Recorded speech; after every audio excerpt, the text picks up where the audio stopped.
బయట వర్షం పడుతుంది, వేడి వేడిగా ఏమైనా తినాలనిపిస్తుంది. అందుకని మేమైతే ఇప్పి చేసుకుంటున్నాము. ఫస్ట్ అయితే ఉల్లిపాయలు, పచ్చిమిర్చి, క్యారెట్, కొత్తిమీర కట్ చేసుకొని పక్కన పెట్టుకోవాలి.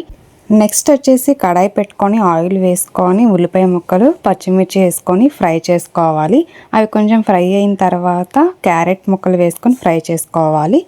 నెక్స్ట్ వచ్చేసి టమాటా ముక్కలు వేసుకొని ఫ్రై చేసుకోవాలి. ఇప్పుడైతే కొంచెం సాల్ట్ వేసుకోవాలి. అలానే ఇప్పి మసాలా పౌడర్ ఉంటుంది కదా, అది కూడా వేసుకొని బాగా ఫ్రై చేసుకోవాలి. నెక్స్ట్ ధనియా పౌడర్, జీరా పౌడర్, గరం మసాలా పౌడర్ వేసుకొని ఫ్రై చేసుకోండి. మేమైతే 4 ఇప్పి ప్యాకెట్స్ చేస్తున్నాము, అందుకని 4 గ్లాసెస్ వాటర్ అయితే వేసుకున్నాము. వాటర్ బాగా మరిగిన తర్వాత ఇప్పి అయితే వేసుకొని బాగా ఉడికించుకోవాలి. ఇప్పి ఉడికిపోయిన తర్వాత అయితే లాస్ట్లో కొత్తిమీర వేసుకోవడమే. అంతే అండి, ఎంతో రుచికరమైన ఇప్పి రెడీ. వీడియో నచ్చితే సబ్స్క్రైబ్ చేసుకోండి.